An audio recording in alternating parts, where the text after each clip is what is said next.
Hello everyone, I am Kusum and welcome to Faculty Channel once again.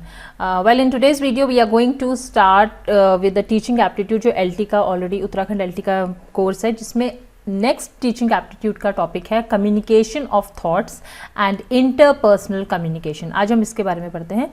Let's see in detail. The topics which I am going to discuss today are what is communication. Communication क्या है, इसे हिंदी में संप्रेषण कहते हैं. Elements of communication, उसका nature कैसा है कम्युनिकेशन का. Forms of communication, interpersonal communication, and some multiple choice questions related to the topic. So let's get into the video and see what's there in these topics. What is communication? First of all we should know कि communication होता क्या है. Communication पहले हम देख लेते हैं कौन से word से आया है. It has been derived from the Latin word that is your communism. This is the word from where we have taken communication, which means common. इसका मतलब क्या होता है, कोई भी चीज़ जो common है. Because commonness of understanding, जो understanding की commonness होना एक बहुत essential component है in any kind of communication. Commonness of understanding, that means कि अगर मुझे आपको कोई चीज़ समझानी है तो अगर वो आपको समझ नहीं आती है दैट मीन्स कम्युनिकेशन नहीं हुआ है. अगर आपको वो चीज़ समझ आ जाती है, मैं आपसे फीडबैक लूँ कि आपको क्या समझ में आया है, वेदर और आपका रिस्पॉन्स करेक्ट होता है मेरे according to my message, what information I am trying to give you. If your feedback is correct according to the message, then that means the communication has been successfully established. अब इसका क्या है, basically ये एक process है interaction का with the people and their environment. मतलब लोग और उसके आसपास के जो एनवायरनमेंट है उसके बीच में क्या इंटरेक्शन हो रहा है. एनवायरनमेंट ये नहीं कि पेड़ पौधे ये सब चीज़ें, but environment here means from one person to another.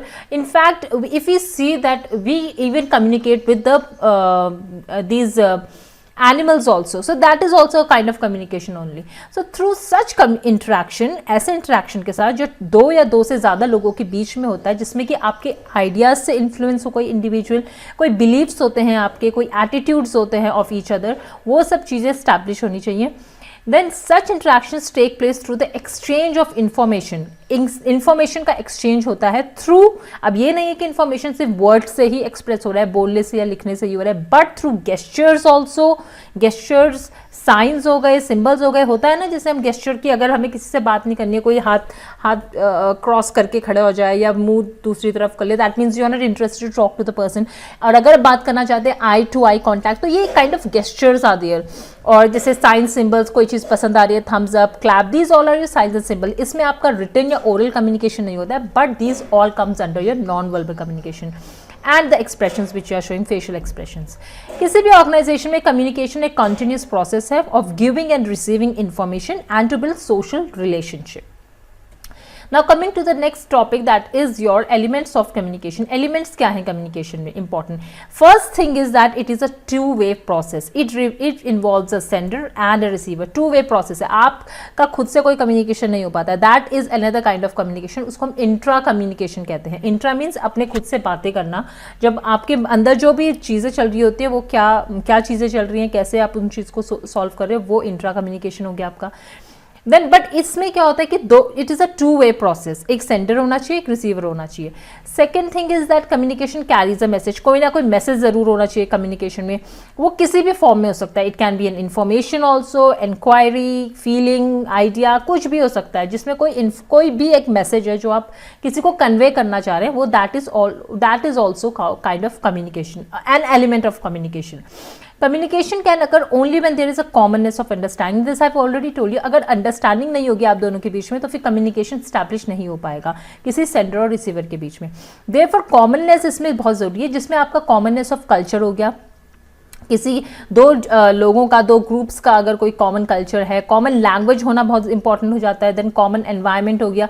ये सब चीज़ें आपकी इसमें फैक्टर्स होते हैं कम्युनिकेशन में. Words, phrases, idioms, proverbs, gestures and expressions are deeply cultured and poses high communicative potential for people from similar backgrounds. अगर हम देखें जैसे कि अगर हम हिंदी में कोई मुहावरे यूज़ करें, लेकिन अगर कोई फॉरनर है जिसे हिंदी नहीं आती, हम उसके सामने वो मुहावरे यूज़ करें तो उनको समझ नहीं आएगा. सेम वे अगर कोई ऐसा है जिसको इंग्लिश बिल्कुल समझ में नहीं आती, and we start using proverbs and idioms in front of them, and उनको कुछ समझ नहीं आ रहा, तो वो कम्युनिकेशन एस्टैब्लिश नहीं हो पाएगा. Therefore you need to have a common understanding, और उसमें आपका आपके words, phrases, common language, common environment, culture, ये सब इंक्लूड हो जाते हैं. Then is that it must be able to evoke a response from the receiver. मैंने अगर कुछ आपको बात कम्युनिकेट करनी है, आपने वो बात, आपको वो बात पता चल गई है, उसके बाद अगर वो आपको समझ आ गई है और आपका even a gesture can prove that yes you have understood. जैसे समटाइम जब होता है ना, हम क्लास में बैठे हैं और हम बच्चों के साथ कम्युनिकेट कर रहे हैं, we are explaining them any chapter, और वो they start nodding their head, they make an eye contact with you, they respond to your answers. तो ये सब पता चलता है इनसे कि that yes the जो communication है वो establish हो चुका है from the receiver's end. Now the method can be verbal and non-verbal. Verbal भी हो सकता है, जैसे आप मूव अच्छा, verbal में it doesn't only mean that कि verbal की सिर्फ बोल के होता है. Verbal also includes your written part. Writing भी आपका verbal communication में आता है, और non-verbal आपका हो गया body language, gesture, signs, symbols and all these things comes under your non-verbal communication.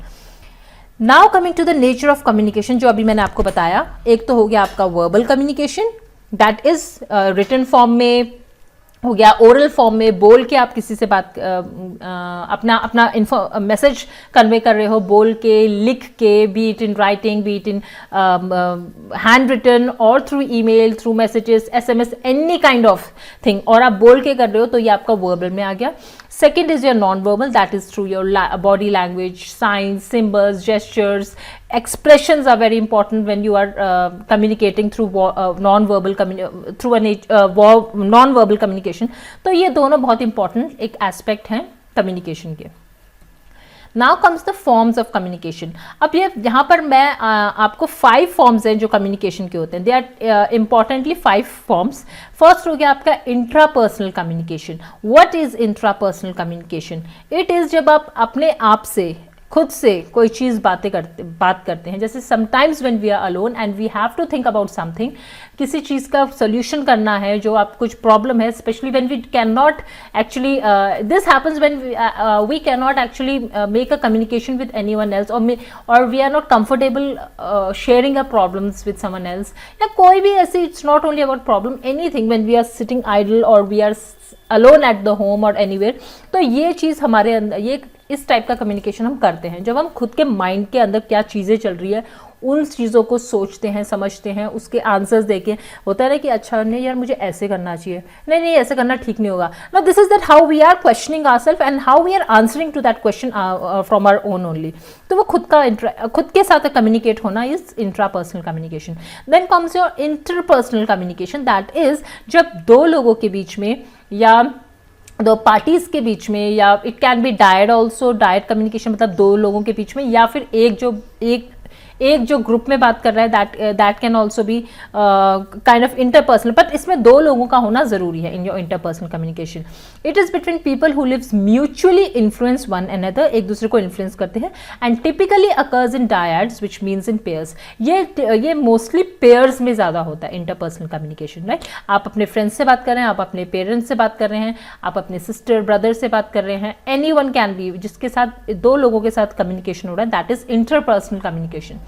Then third type of communication is a group communication which occurs when 3 or more people communicate to achieve a shared goal. जब एक group form होता है उसमें उसमें बातें होती हैं, तो वो आपका ग्रुप कम्युनिकेशन हो जाता है. जब आपका कोई गोल, एक ही गोल है जिसमें कि आप उसको अचीव करने के लिए, मतलब कोई भी, सपोज मैं अपने फ्रेंड्स के ग्रुप में बैठी हुई हूँ और मुझे उनको कोई इन्फॉर्मेशन देनी है, मैसेज देनी है, तो मैं उन सबके साथ वो चीज़ें शेयर कर रही हूँ और वो हमारी कॉमन कोई ऐसी चीज़ है जो सबको इफेक्ट करेगी वो चीज़. तो that is known as your group communication. Then is your public communication. इसमें क्या होता है, जो सेंडर होता है वो फोकस्ड होता है, टिपिकली उसका फोकस वहाँ होता है when one person conveys information to an audience. जैसे कि मैं कोई भी अगर suppose on the stage, they are standing on the stage and they are addressing the public, जो वहाँ पर एक पर्टिकुलर जगह में इकट्ठे हैं लोग, उनको एड्रेस कर रहे हैं, तो that is a public communication. Like we can say school में डिबेट होती है, या कुछ भी कोई kind of any someone is giving any speech, तो वो जितने पर्सन्स लोगों को एड्रेस कर रहा है, that is your group communication.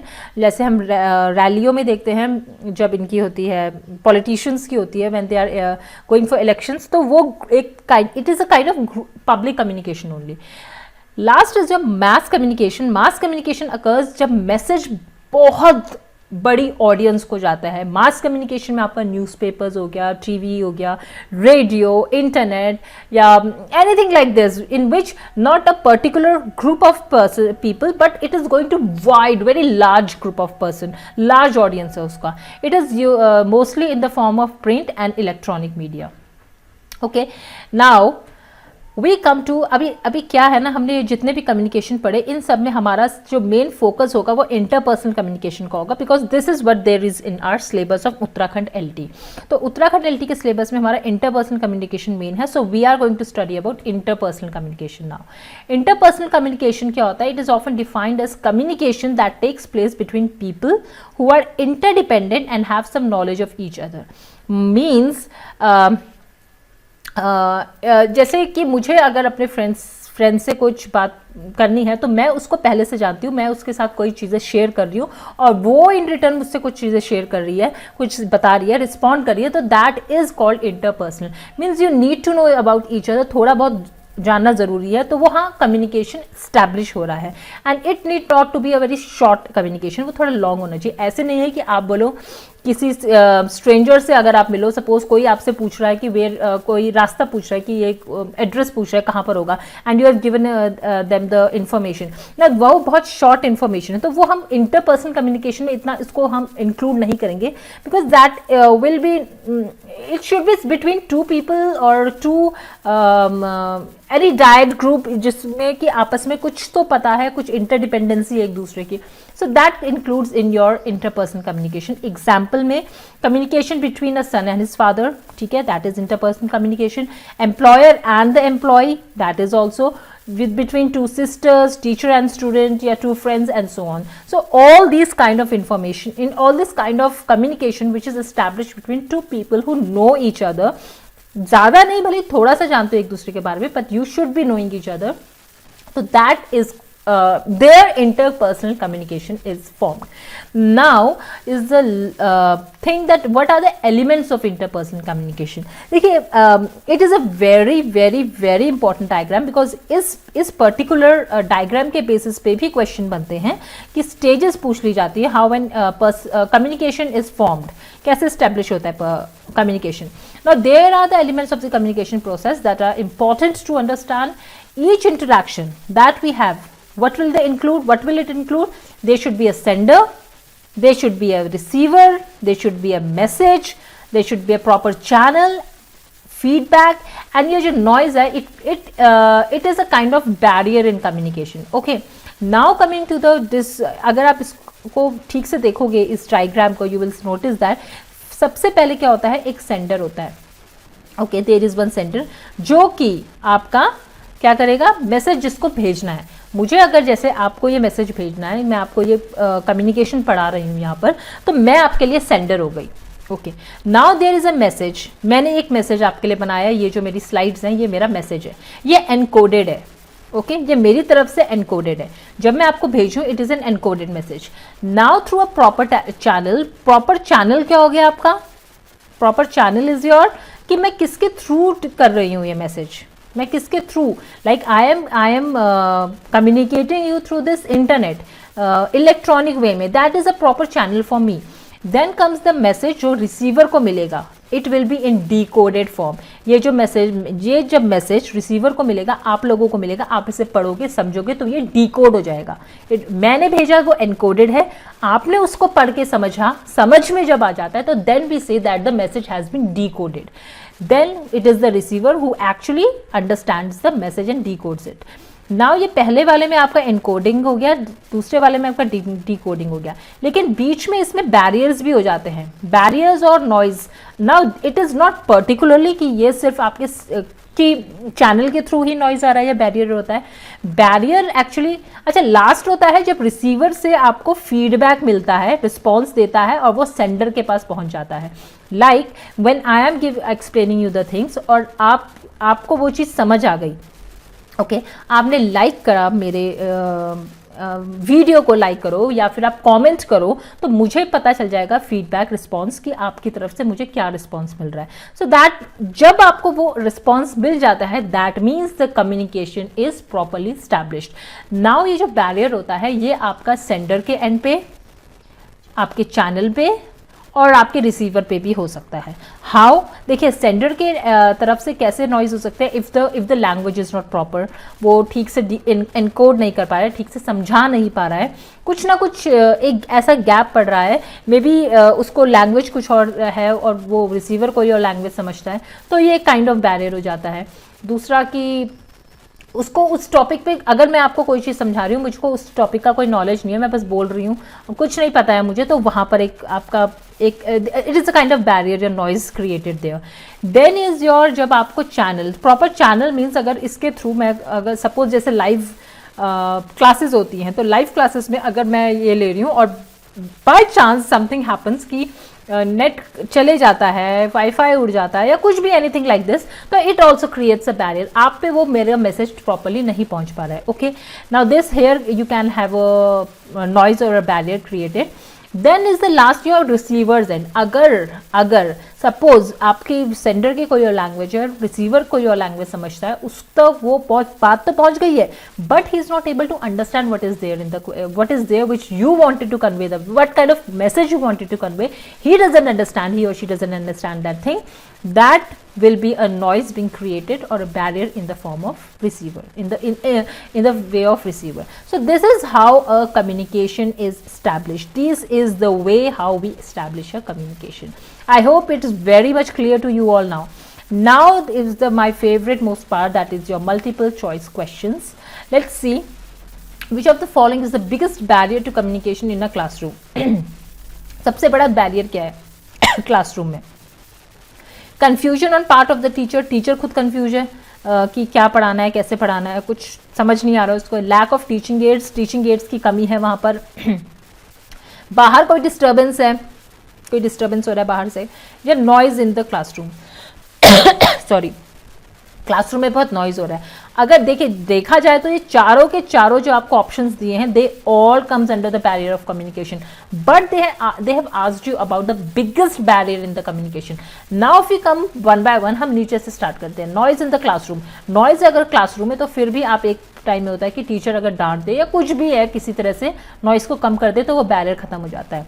Outside disturbance है, आप खिड़की दरवाजे बंद कर दो आउटसाइड, या फिर बोल दो उनको कि आप प्लीज हल्ला ना हो, कोई डिस्टर्बेंस नहीं आना चाहिए, तो वो भी ऐसा है कि आप इजीली इसको रिजॉल्व कर सकते हो.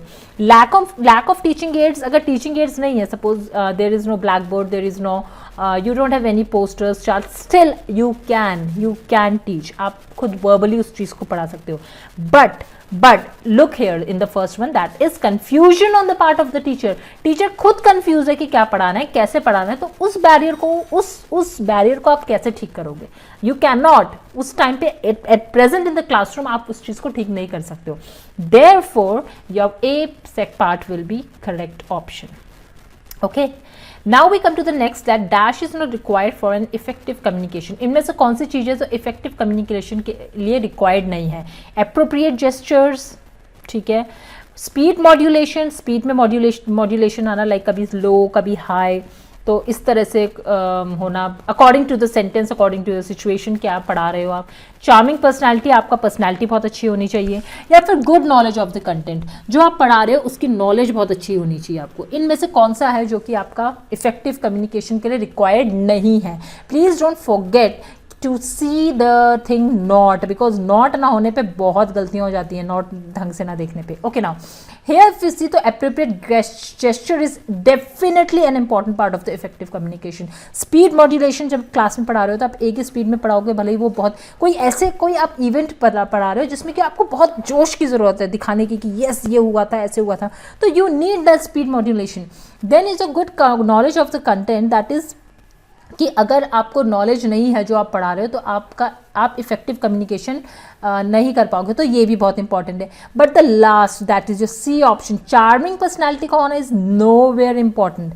अगर अभी मैं आपको पढ़ा रही हूँ, आपको नहीं पता है मैं कैसी दिखती हूँ, क्या दिखती हूँ, लेकिन अगर मैं इफेक्टिव इन तीनों चीज़ों का प्रॉपर यूज़ कर रही हूँ, या फिर आप क्लास में भी जाएं, अब आप यहाँ बोलोगे कि अप्रोप्रिएट जेस्चर का तो पता नहीं चल रहा है, but if you are in the class, if you see there कि अब ज़रूरी नहीं कि हर टीचर बहुत अच्छा लगता है, देखने में बहुत अच्छा हो या कुछ हो, तो that, but if they have appropriate gestures, they have speed modulation, they have good knowledge of the content, then personality doesn't matter at all. Therefore your C option is correct here, that is, it is not required for an effective communication. Now we comes to the third part, that is attitudes, actions and appearances in the context of classroom communication are considered as, attitudes हो गया, actions कर रहे हो आप, appearances हो गया context के base पे क्लासरूम में, तो वो ये किस तरह के कम्युनिकेशन में आएगा। It is a verbal communication, it is non verbal communication, impersonal communication या इरेशनल कम्युनिकेशन। आपको मैंने पहले भी बताया था कि जिसमें जेस्चर्स हो गए, आपके सिंबल, साइंस, ये सब आपके एटीट्यूड्स, एक्शंस और अपीयरेंसेस में आते हैं। Hence your option 2 that is, it is a non verbal communication. Okay, it is non verbal communication. Now we come to question number 4. In a classroom, a communicator's trust level is determined by. It is a very important question और ये question कई UGC net वगैरह के exam में भी पूछा गया है। आप ट्रस्ट लेवल बिल्ड करने के लिए क्लासरूम में कम्युनिकेटर किस तरह से स्टूडेंट्स के साथ ट्रस्ट लेवल बिल्ड करे। The use of hyperbole, the change of voice level, use of abstract concepts, खुद दिमाग में सोच के कुछ कॉन्सेप्ट्स बनाना, या फिर आई कॉन्टैक्ट। सी आप वैसे भी अगर ऑब्जर्व करोगे ना, तो कभी भी आप देखना स्कूल में, क्लास में, या कभी भी किसी से आप बात करो, तो eye contact is a thing which is very important in a communicator to build a trust level. आप किसी से बात कर रहे हो तो आप उसकी आंखों में देख के जब बात करते हो तो एक ट्रस्ट लेवल बिल्ड होता है। So hence your answer 4, option 4 is correct answer. Coming to question number 5, it is a application based. जैसे imagine आप किसी एजुकेशन इंस्टीट्यूट में वर्क कर रहे हैं, वे people are of equal status, सब इक्वल स्टेटस के लोग हैं, सारे टीचर्स हैं उस एजुकेशन इंस्टीट्यूशन में। तो वहाँ पर जो है which method of communication is best suited and normally employed in such a context. तो वहाँ पर कौन सा मेथड जो है आप यूज़ करते हो कम्युनिकेशन का, horizontal method, vertical method, corporate communication या क्रॉस कम्युनिकेशन होता है। देखिए पहले मैं आपको समझा दूं कि हॉरिजॉन्टल हो गया जब आप ऐसे, हॉरिजॉन्टल ये हो गया स्ट्रेट, मतलब एक ही लेवल पे जब लोग हैं तो आप बात कर रहे हो। वर्टिकल हो गया जब आप ऊपर से नीचे तक या नीचे से ऊपर जब कोई कम्युनिकेशन होता है, मतलब डायरेक्टर हो गया कहीं का, और नीचे सबसे नीचे ग्रेड डी में, जब ग्रेड सी ग्रेड डी में जो होता है उनके बीच में कम्युनिकेशन, देन ऐसे जाता है। देन कॉर्पोरेट कम्युनिकेशन हो गया जो कॉर्पोरेट्स के बीच में होता है, अलग अलग बिजनेस के बीच में। देन इज जो क्रॉस कम्युनिकेशन, क्रॉस में कुछ भी हो सकता है कि अलग अलग कॉर्पोरेट्स के बीच में, ऊपर से नीचे, या वर्टिकल हो गया, इसमें ये सब चीज़ें इंक्लूड जाती हैं। Now if you talk about this, तो हेयर जब इक्वल स्टेटस की, इक्वल लेवल की बात होती है, तो आई ऑलरेडी टोल्ड यू यहाँ पर आपका हॉरिजॉन्टल कम्युनिकेशन होता है। Horizontal communication it is in a equal level, it is called क्षैतिज संप्रेषण भी कहते हैं इसे हिंदी में। Now we come to the question number 6. As a teacher, select the best option to ensure your effective presence in the classroom. आप अगर आप टीचर हैं तो इनमें से कौन सा ऑप्शन आप चूज़ करेंगे कि जिससे कि आप इफेक्टिव प्रेजेंस दिखे क्लासरूम में, स्टूडेंट्स को लगे कि हाँ एक टीचर है क्लासरूम में। Now use of peer command, आप उन्हें कमांड ज़्यादा करोगे। मेकिंग एग्रेसिव स्टेटमेंट्स, उन्हें डांटोगे, एग्रेसिवली थोड़ा बिहेव करोगे उनके सामने।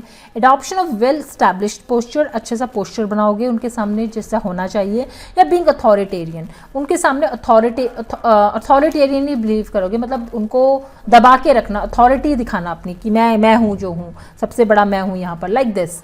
Now all these are actually negative, but the adoption of well established posture is very important when you are communicating. आप बैठ के पढ़ा रहे हो, कुछ समझा नहीं रहे हो, कोई पोस्चर नहीं है आपका प्रॉपर, कैसे भी लेथार्जिक होकर बैठे हो, तो it doesn't create a good effective communication between student and teacher. So well established posture is very important when you're teaching something in a classroom.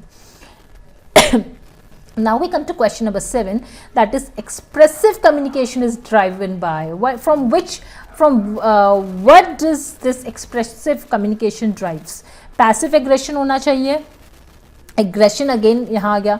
Then encoders personality characteristics, जो sender है जो communicate कर रहा है उसका कैसा personality है, क्या कैरेक्टरिस्टिक है. एक्सटर्नल क्लूज या फिर एनकोडर डिकोडर कॉन्ट्रैक्ट. देखिए यहाँ पर जब कम्युनिकेशन कर रहे हैं तो कॉन्ट्रैक्ट की तो कहीं बात ही नहीं होती है. कॉन्ट्रैक्ट क्या है कि अगर कम्युनिकेशन आपको मेरी बात अच्छी नहीं लगी तो ये हो जाएगा वो हो जाएगा, नो.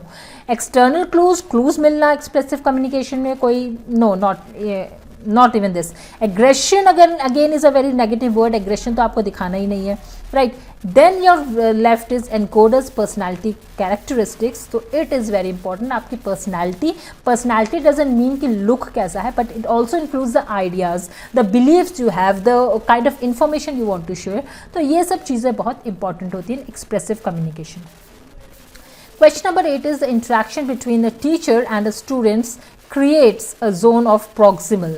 क्या किस चीज़ से वो zone of proximity जो होती है वो create होती है between teacher and student? कौन सा zone होता है वो? Difference, zone of proximal of difference, confusion होता है, development होता है या distortion होता है.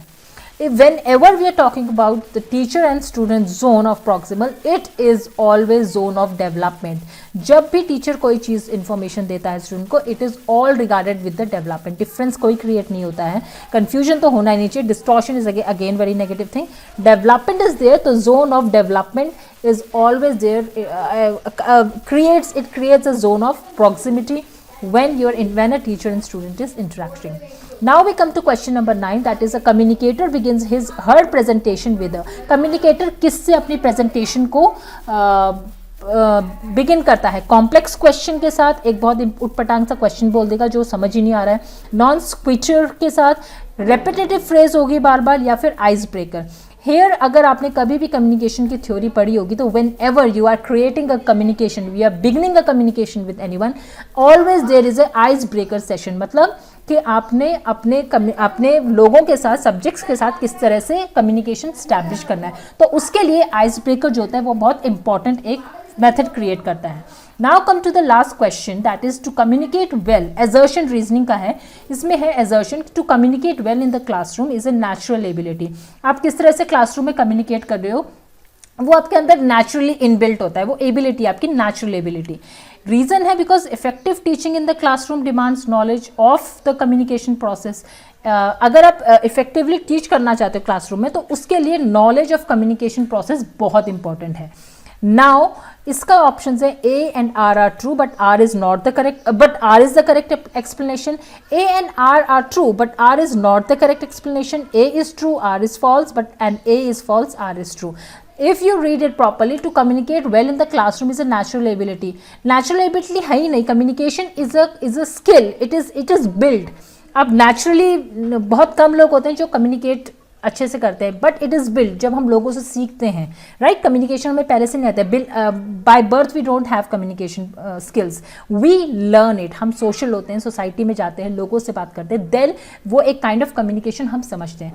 Hence your assertion is wrong. अगर एजर्शन रॉन्ग है तो we have come to the answer that is option number 4, A is false and R is true. Okay, I hope this was a very good session. आप लोगों को समझ आ गया होगा what is communication and interpersonal communication, and please do like, comment and subscribe the channel if you have liked the video, because बहुत मेहनत लगती है and आप समझ सकते हैं कि कितनी मेहनत से आपको समझाया है ये चीज़. I hope you have liked the video. Please do like and comment and do subscribe the channel. Thank you so much and have a good day. Bye bye.